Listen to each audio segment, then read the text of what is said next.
Crow pose सीखें बस 3 तरीकों में। पहला, एंगेज द कोर। दूसरा, फेस योर फियर्स। और तीसरा और आखिरी, try the crow pose.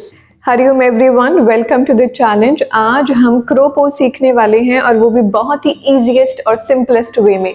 Now to learn कि how to engage the core, हम जमीन के ऊपर आ जाएंगे। मैं आपको 3 चीजें बताऊंगी एंगेजिंग द कोर के अंदर। आपको वो हर एक स्टेप 5 बार रिपीट करना है। मैं आपको एक एक बार रिपीट कर कर दिखाऊंगी। सो हम मैट के ऊपर आराम से आ जाएंगे और अपने लेग्स को, अपने थाइज को अपने चेस्ट के पास ले आएंगे। So the first step you may say in engaging the core is to hug the legs. अपने लेग्स को अपने चेस्ट के साथ प्रेस करें completely and then we hold here 10 seconds. Completely press करना है, no gap between the thigh and the chest. And then you relax. You do it 5 more times. And then the second step is tucking the tailbone. Tucking the tailbone का मतलब हो गया completely deep core strength आप improve कर रहे हो अपनी। इसके लिए आपको अपनी नाभि को और ज़्यादा नीचे ग्राउंड पे प्रेस करना है और अपने हिप्स को थोड़ा ऊपर उठा लेना है। आपके दोनों हाथ नीचे होंगे।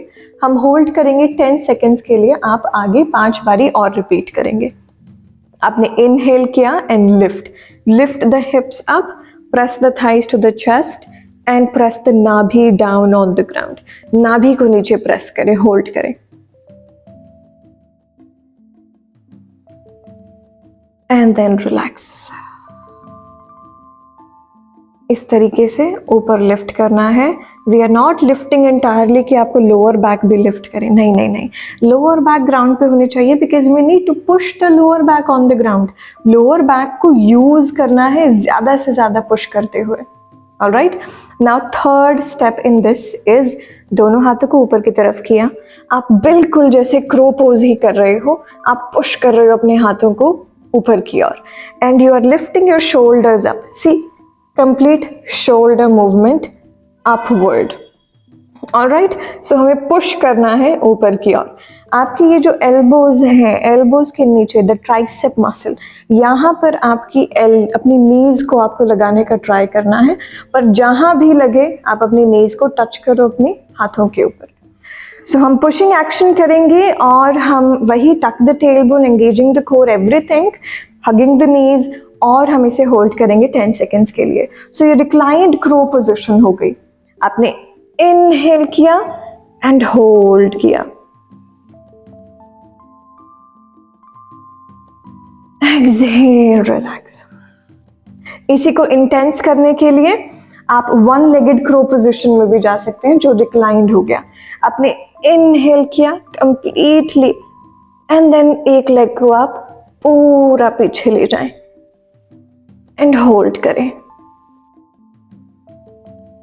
And then exhale, relax. पूरी बॉडी में शिवर होना शुरू हो जाएगा। तो मेक श्योर आप एक लेग पे कर रहे हो तो दूसरे लेग पे भी करो और आपकी अदर बॉडी पार्ट्स मूव नहीं हो रहे हैं। Now second step, face your fears. Facing the fears से क्या मतलब है कि हमें जब भी हम क्रो पोज कर रहे हैं तो हमें अपनी एल्बोज को ज्यादा से ज्यादा बेंड करना है और हमें आगे जाना है। Because if you want to fly in the crow pose, you need to move forward. For this, सबसे पहले रिस्ट का वार्म अप करना शुरू करेंगे बिकॉज रिस्ट के ऊपर हमारा पूरी बॉडी का वेट है, तो वार्म अप करना इंपॉर्टेंट है। वार्म अप के लिए हमें कैट एंड काउ पोजिशन में आना है। इस स्टेप के अंदर भी हमारे 3 और स्टेप हैं, तो हर एक स्टेप को आपको 10 बारी रिपीट करना है। स्टार्टिंग विद दिस रिस्ट का वार्म अप, हमें आगे जाना है। Once again we need to move forward. So हम अपनी शोल्डर्स को बियॉन्ड द रिस्ट लेकर जाएंगे and then exhale, go back. Right, so facing the fears to go forward, we go forward and then exhale, we come back. Complete your 10 rounds doing like this. इससे आप wrist का pressing action भी सीख जाएंगे कि जब crow pose करते हैं तो कैसे फिंगर्स को, नकल्स को प्रेस करना होता है कंप्लीटली ऑन द ग्राउंड।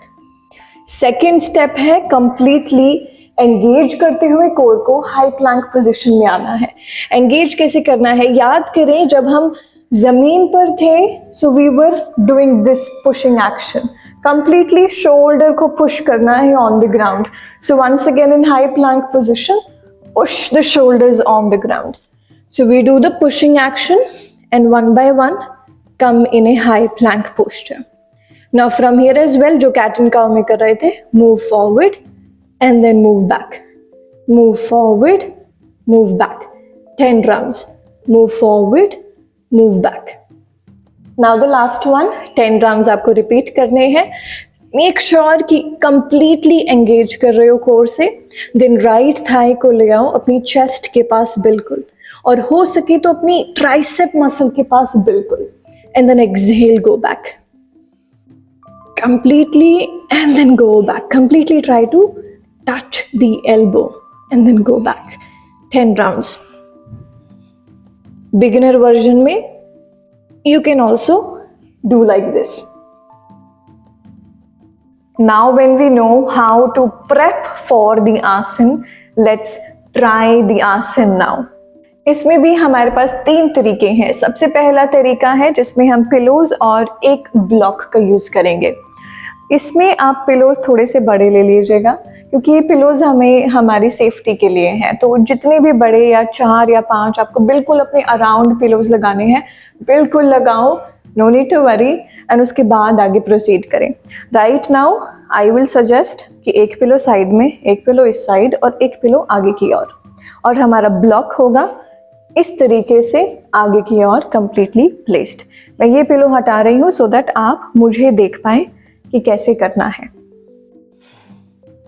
आपने ये ब्लॉक का प्लेसमेंट अच्छे से करना है, कितना दूरी पे होना चाहिए।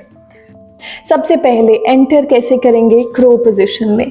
एंटर करने के लिए हम आएंगे कंप्लीटली एक हाफ फॉरवर्ड फोल्ड पोजीशन में। अपने नीज को बेंट रखो, जो करना है करो, डजंट मैटर। कोई फ्लेक्सिबिलिटी की जरूरत नहीं होती क्रो पोजीशन में। It's all about the strength, you need to push yourself. So in crow position हमें अपने दोनों हाथों को लगा देना है नीचे की ओर, और फिर हम स्लाइटली एल्बोज को बेंड करेंगे और अपनी एल्बो को अपनी नी से टच करना है, जिस तरीके से हम पहले प्रिपेयर कर रहे थे। तो आप यहाँ पे टच करो या पूरा ऊपर टच करो या नीचे के टच करो, डजंट मैटर। जहाँ पर भी आपको ठीक लगे आप वहाँ पे करें। आपने ये किया, फिर अपने नीचे ही रखना है अपने पैरों को, जस्ट स्टेबल हो जाओ और अपनी बॉडी को आगे की ओर गिराते रहें। सी अभी ब्लॉक कितना दूर है, तो इसीलिए हमें बार बार कर कर देखना है कि ब्लॉक की पोजीशन कहाँ पे रखी जाए, जिसमें हम अपने फोरहेड को आराम से ड्रॉप कर दें। अब फोरहेड को ड्रॉप कर दिया, मेक श्योर आपकी बॉडी बिल्कुल स्टेबल है। देन एक लेग को आप लिफ्ट कर दो, होल्ड करेंगे 10 सेकेंड्स के लिए and then relax. 2 times each leg को लिफ्ट करें और 10 सेकेंड्स के लिए होल्ड करें। इसी को ही थोड़ा और इंटेंस करना है। तो अब क्या करेंगे, सबसे पहले हाफ फॉरवर्ड फोल्ड पोजीशन से ही नहीं, आप मलासन से भी आ सकते हो क्रो पोज में। सो मलासन में आपने अपने एल्बोज को अच्छे से रखा और फिर अपने हाथों को नीचे रखो और फिर आगे बॉडी को वेट जो है वो शिफ्ट करो। Now slowly drop the forehead and then right leg lift किया एंड देन ट्राई करो एक एक बारी लिफ्ट करने का लेफ्ट लेग, बार बार ऊपर लिफ्ट किया, नीचे ड्रॉप कर दिया। Try to do this one time on each leg and see कि कितनी बार लिफ्ट कर पा रहे हैं, maybe 10 times. So last one, जिसमें हमें 2 ब्लॉक्स की जरूरत है और एक वॉल की। सबसे पहले हम 2 ब्लॉक्स को साइड में कर देंगे और हम फॉरवर्ड फोल्ड पोजीशन में आएंगे और अपने हिप्स को पूरा वॉल के ऊपर लगा लें। देन अच्छे से एल्बोज को बेंड करा और पीछे की ओर पुश करें, अपने हिप्स को पीछे वॉल की ओर पुश करने का ट्राई करें। नीज की प्लेसमेंट करी, देन अपने हिप्स को पीछे पुश करते हुए, हाथों को आगे पुश करते हुए अपनी लेफ्ट लेग को उठाएं, फिर राइट लेग को उठाएं and then hold it here for 10 seconds and then relax. Last one, जिसमें आपको अपने दोनों ब्लॉक्स को ऐसे प्लेस कर लेना है और उसके बाद हमें क्रो पोज में आना है अपने ब्लॉक्स के ऊपर। क्रो पोज में अच्छे से नीज की प्लेसमेंट कर ली, फिर धीरे से राइट लेग को दीवार पे, लेफ्ट लेग को दीवार पे एंड होल्ड करें। होल्ड करें एंड ट्राई करें कि एक लेग ऊपर आ जाए, फिर मे भी दूसरा लेग ऊपर एंड देन रिलैक्स।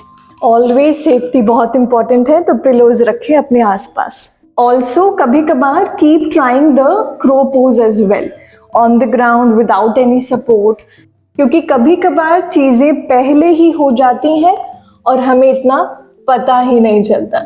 बस हमें फियर से थोड़ा सा फाइट करना है और क्रो पोजीशन आपका हो जाएगा।